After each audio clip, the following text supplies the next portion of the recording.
This is my August wrap-up. I read a lot of books in August for two reasons. One, it was August, and most garbage books are relatively short. And two, I just had a lot of audio time, and I had some really good books that I read with my eyeballs. I read 18 books in August. Now, that seems absurd, but you got to remember almost all of them were under 300 pages, some under 200, just like I said, because that's how garbage works. The month was great, so I want to just hop right into it, and we will talk about everything I read in August. But before we do that, I want to mention the things I DNF'd. So I'm trying to even remember what they were. I tried a couple of garbage books. I really can't remember what I DNF'd. It was so bad, my mind has blocked it out. That's what it was that I forgot. Okay, so there were two Pathfinder Tales books that were awful. I DNF'd them because one was multi-POV first person, which is already setting yourself up for failure, and then the story wasn't interesting. And the second one was just the most boring fantasy book I've laid eyes on this year. I just did not care, and it was very poorly written, which sucks because I was really hopeful because I enjoyed the first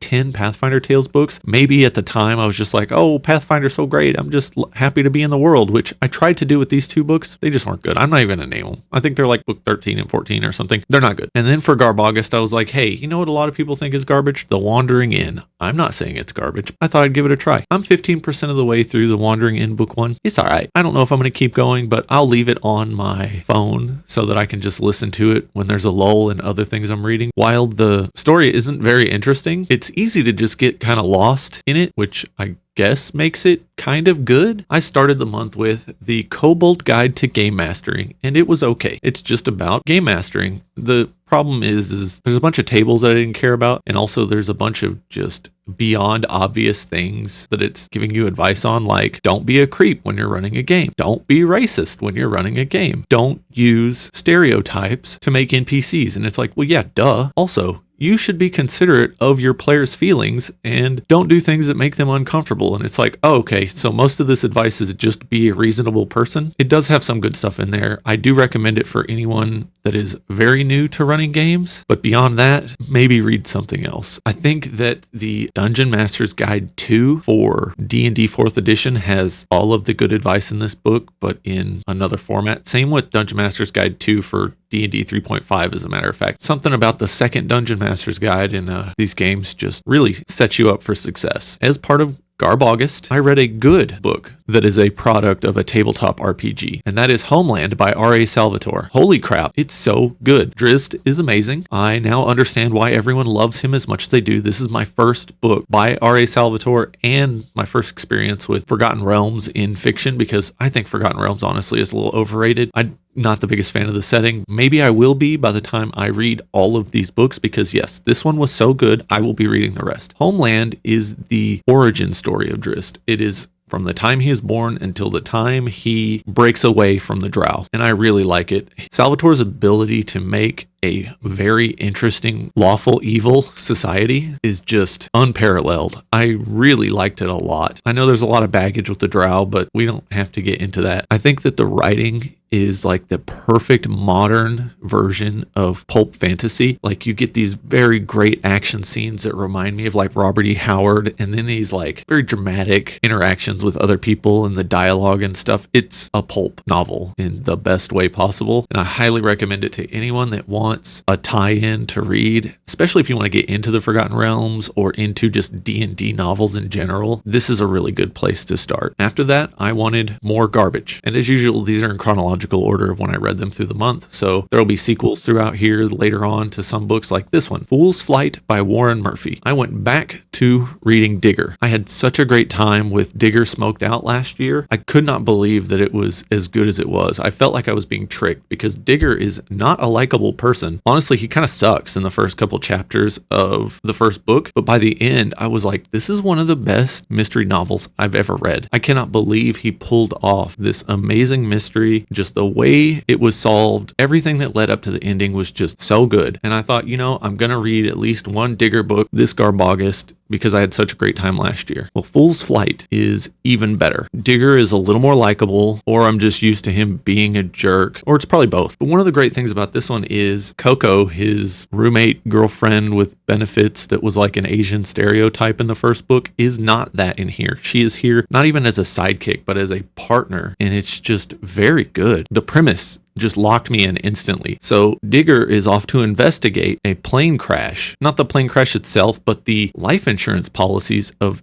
everyone on board that plane crash, because right before the plane took off, all 41 passengers and the pilot hold a life insurance policy from one of the little vending machines that give out life insurance policies. They don't exist anymore, but they were at airports and you could get one, and it's like, oh, $10, and insure yourself just in case something happens when you're traveling. And all of them did it from the same machine around the same time, and then the plane crashed. And the strangest part is the benefactor for every single life insurance policy was a preacher for this weird splinter church. That's where it starts. And I'm like, holy crap, we got a shady evangelical preacher, 41 people that for some reason gave him their life insurance. And so Digger is down there to figure out why. It's very, very good. You're going to notice as I go through this month that if it weren't for rereads, then the majority of the fiction I read this month would have been crime fiction. But the next thing I read was In a Lonely Place by Dorothy B. Hughes. Now this was gifted to me by Carlos at StoryTube. I have a video that I can link in the description about our great international book exchange where we talk about all the books and kind of sell each other on them. I've wanted to read In a Lonely Place for a long time. I finally got around to it. It's great. Dorothy B. Hughes is a master of crime fiction, and in this you are following a guy who is very sus. Let's put it that way. It's all his internal monologue and stuff, and imagine a Dexter-like character and you're in his head, so you get the same thought process of like, well, this is how I should act around this person so they don't think I'm suspicious. And, in situations like this, normal people will act this way. So it's a sociopath, but she's writing about a sociopath before there was like a defined description for a sociopath. It's very good. She takes a lot of the traditional tropes of crime fiction at the time and just turns them on their head. The main character's name is Dick Steele, which is hilarious. And I just really like what she did with the book. It's great. It is a classic of crime fiction. It is easily in the must-read category for crime fiction. If you want to be well-read in the genre, you got to put this on your list of books to read. After that, I read the strangest book of the month, and that was The Iron Dream by Norman Spinrad. I don't know if I recommend this to anyone, but if you do read it, you can honestly quit halfway through and read the synopsis for the rest. The Iron Dream by Norman Spinrad is about an alternate history where instead of becoming the leader of Germany, Hitler immigrated to the United States in 1919 or 1921 or something after dabbling in national politics a little in Germany before leaving. So this is a book within a book. And so the intro is talking about the alternate history Hitler, where he came to the United States and was living in New York City and needed a job. He started painting covers for pulp magazines and stuff and selling art on the street. And as his English got more proficient, he started writing pulpy stuff. And this book is about a genetically pure, blonde-haired, blue-eyed man taking back control of a society that has allowed the genetic defects to tear the country apart. And what they really need is a genetically pure Superman to put the country back together. It's like a post-apocalyptic science fiction story that's basically taking place in Germany after a bunch of nuclear wars and stuff. And like this city is the last bastion for the people that are genetically pure. I mean, like Norman Spinrad was a genius for writing this, because not only does he have such a great understanding of the kind of thing a alternate history Hitler would write, he also wrote it poorly in the same way Mein Kampf was written. So you have a bad pulp science fiction writer just putting out this slop that is like the dream world that Hitler would have wanted in a science fiction setting. It's one of those books that's like, holy crap, you are so smart for doing this and writing it this way, but why? Like I said, the story within the story is not very good. It constantly kind of repeats itself and just beats you over the head with the same genetically pure thing and I'm going to fix everything, blah, blah, blah. It ends in the way you would expect with that society self-destructing because of the charismatic leader at the top. So I don't recommend reading the whole thing. Like if you read the intro and the outro about that alternate history world and then kind of read the story itself in there until you're like, I've had my fill, I think I'm done. Just get on Wikipedia or something and read the condensed version of the rest of the story. After that, I went back to Digger. I wasn't going to, but I was just spinning my wheels early in the month. So I read Dead Letter by Warren Murphy. yet again, amazing premise. This one takes place in Boston. So once a year, Digger goes back to Boston to meet up with his old college roommate, who is a doctor, because his buddy's like, dude, you smoke like a chimney and you're drinking constantly. You need to come out here once a year and just let me run the gamut of tests on you to make sure you're not falling apart. And so he does. He goes out once a year. He gets put in the hospital for like a day and a half, and they just run every test possible to make sure that he's still as healthy as he can be with this destructive lifestyle he lives. Or as he's getting ready to leave to go to Boston, first he flew into New York City, where the corporate headquarters is for the life insurance company he works for, and he meets up with his boss, the CEO and owner of the company. And the CEO's like, hey, I know you're going to Boston, so can you do me a favor while you're there and just look in on my daughter? She was here for spring break and she was just not herself. It was just very strange. And Digger's like, well, didn't you talk to her about it? And he's like, how would I talk to my daughter? And he's like, you just say words to her. And he's like, yeah, but like, how do I connect with her without becoming preachy and all that? And Digger's like, by talking to her. And the guy's like, well, what do you do with your kids? He's like, oh, I don't talk to them because I don't want to. Yes, Digger is a piece of crap, but he's a likable piece of crap. I just realized these are picaresque crime stories. So of course, that is why I love them. But back to the story. His daughter is at a small private college in Boston. And so when Digger gets there, he goes to visit her. And his boss thinks she's in this women's only dorm room and she's just sweet and never does anything wrong, blah, blah, blah. Well, she ain't like that. He gets there and he interrupts a little thing she's doing with her boyfriend who lives in the dorm room right next to her. So Digger sits in the stairwell and is just smoking a cigarette until they're done. And then she comes to get him and he's talking to them. And like, she's awesome as a person. I think that Warren Murphy does a really good job of just making her a good character and not just like the damsel in distress. And everyone in the book is pretty good. There's a few characters that are like, you're pretty stupid. Well, she tells him that there was like this chain letter going around campus and they pinned it to the hangout room in their dorm. And everyone was writing on a list of like who you'd like to see not be alive anymore kind of thing. Just a joke thing. Well, she wrote the owner of a pub down the street because he is a douche and a creep. Well, he fell down a flight of stairs and died after she had written his name on the list. And that's why she was so upset when she came home. Digger says he'd look into it. He's like, I'm pretty sure it was an accident. And, he goes and talks to a cop and they're like, yeah, dude, this was an obvious accident. There was no one around. There were witnesses. They saw him stumble, fall, and get a spike on an iron fence through his head. Digger does a really good job of making you feel like you are in Boston, especially the older parts of Boston, which I haven't visited, but I've played Fallout 4, so I'm a bit of an authority on downtown Boston. But after that, it gets even creepier because another person on the list got murked in the middle of the night. And so Digger is now very suspicious and the story takes off from there. It's very short, very fast paced. I loved every second of it. It might be my favorite Digger book. There are only 4. Digger's a creep and a bit of a jerk, but he is a likable jerk and he is a pretty decent person at heart. And it's really fun to watch him like con his way into solving these mysteries. So I do recommend the series. You can get them on ebook. Good luck finding the paperbacks. I want to collect them in paperback. I only have the first one, but they're a little pricey for paperbacks. I know will fall apart. I'll get them eventually though. I'd love for them to make like a bind up because it'd be like 600 pages in hardcover, but I doubt it'll happen. After that, I went for a reread of the fantasy series that started it all for me. I had read some fantasy before this. I had read The Hobbit when I was like 11, and I had read most of the C.S. Lewis series that I can't remember the name of because I don't care, because even in 6th grade, I got 4 books into it, and I was like, this is dumb, I don't care. Maybe I'll remember as I'm talking, probably not, so let's move on. The books that made me love fantasy are the Westmark trilogy by Lloyd Alexander. That's Westmark, The Kestrel, and The Beggar Queen. They're perfect. They're perfect for an 11 or 12-year-old. Now, as an adult, you can read them. You will like them. They are well written, but they're lacking kind of the padding that you would expect and kind of want. And in like a secondary world fantasy, there's no magic. This is basically a blending of France and Germany in about 1785. And there's a lot of political stuff going on. You've got a king that is a failure and he is distraught because his daughter disappeared when she was about 5 years old. And since then, the court vizier basically has been ruling in his place, just kind of convincing him to pass these very oppressive laws. And the story starts out with a boy who works in a print shop. He's like 17 years old and they we're printing something overnight without a permit. And the military shows up, kicks the door down, and is like, what are you doing? And then,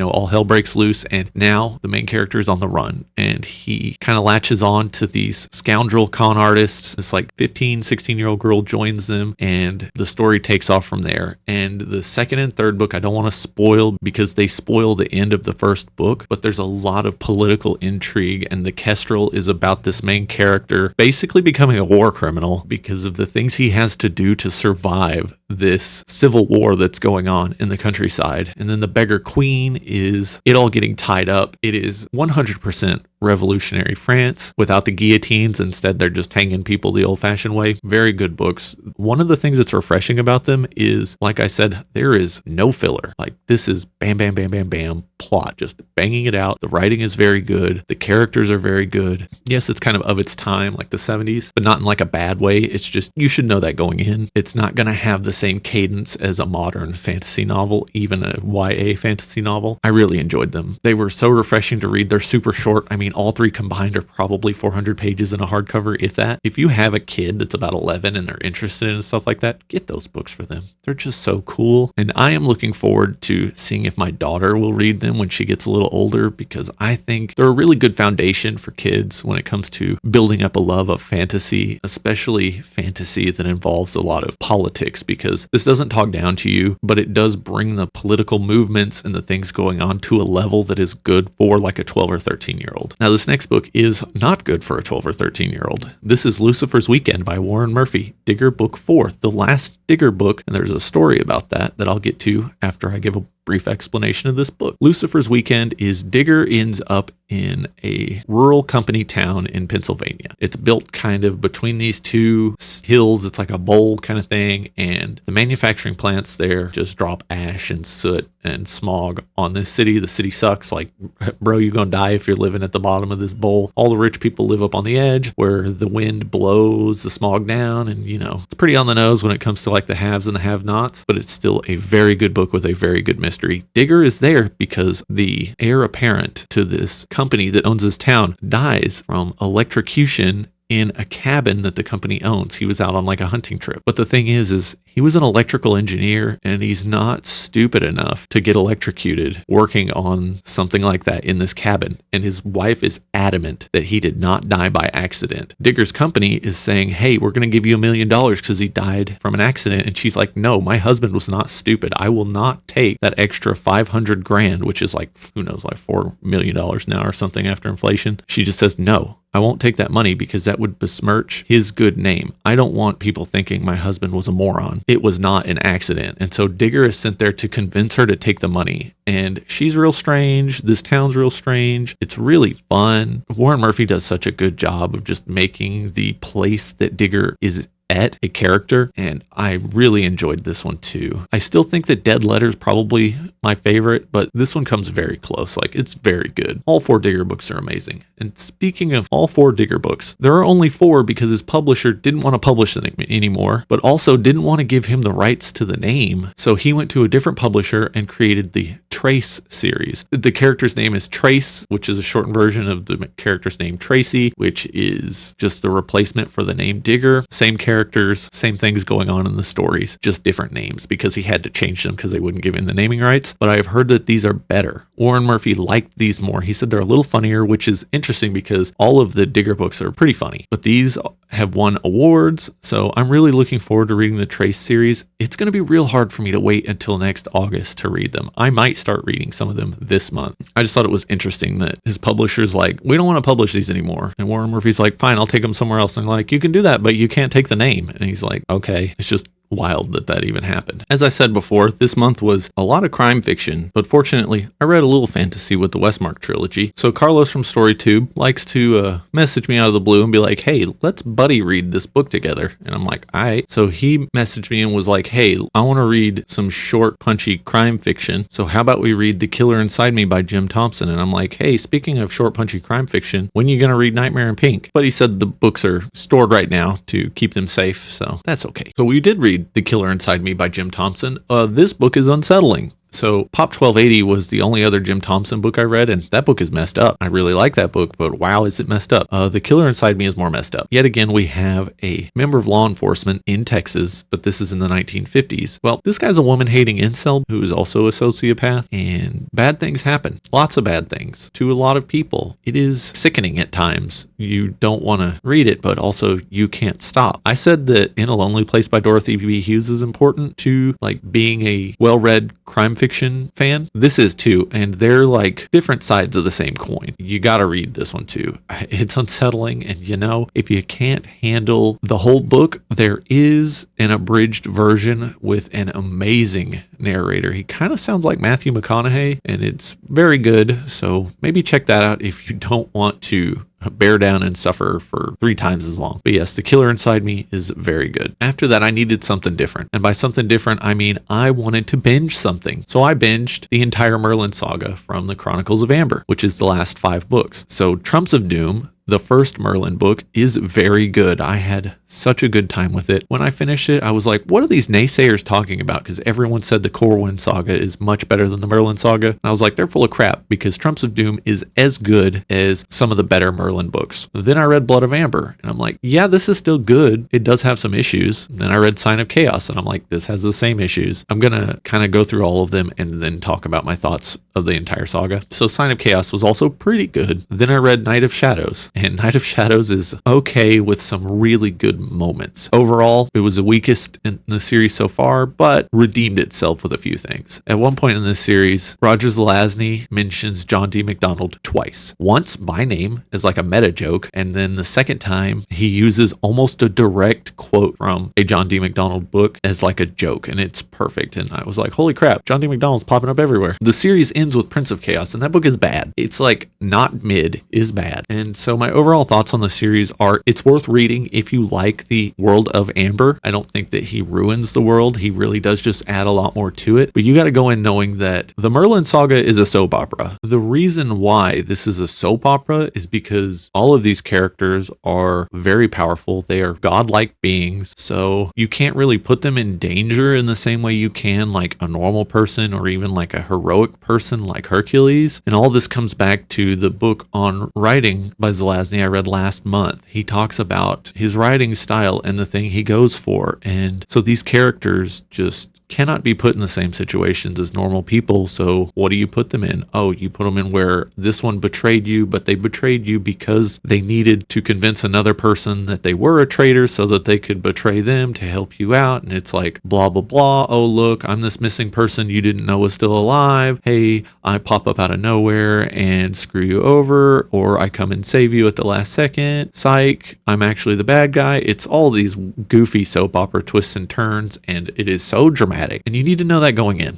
because while it is pretty good for the most part, it does have that problem. One of the things I like in this is Corwin turning the entire pattern on its side, basically. He is thinking about order and chaos in a way that other people don't, and part of that is his background from his time on Earth. He is a computer programmer, and he's like, what if I could program the pattern? And it's very fascinating. That is the thing that redeems this through the whole story, is just thinking about the implications of what you could do with that kind of ability. And the other thing is this is the opposite of Corwin's story. Corwin starts out like debuffed. He doesn't have his abilities. He doesn't have his memories. Yes, he's like amazing once he gets them back. So when Corwin is trying to solve the mystery of who he is and why he was betrayed, Merlin is already super powerful and is pretty sure he knows who's screwing him over, but it's like the same mystery but different. So you've got like the Corwin saga where he starts out nerfed and trying to solve this thing, and then you have the Merlin saga where he is like OP and trying to solve this same mystery. And it reminds me of what George Lucas said about the prequel trilogy. He wanted them to rhyme with the original trilogy. That's why he took a lot of the same shots and a lot of the same story beats, because he wanted you to see the influence of the previous movies in the newer ones. And it feels the same with these. I'm pretty sure Zelazny wrote most of them for money, which is fine. Don't hate the player, hate the game, but they're still pretty good. If you're a big fan of Amber, you're not going to be disappointed as long as you go in knowing you're reading a soap opera. Now, these last 2 books are nonfiction. Yes, I did read some nonfiction this month. I read The Roman Emperor Aurelian, Restorer of the World by John F. White. The book is great if you're interested in the Emperor Aurelian. into that era of Roman history. I think it is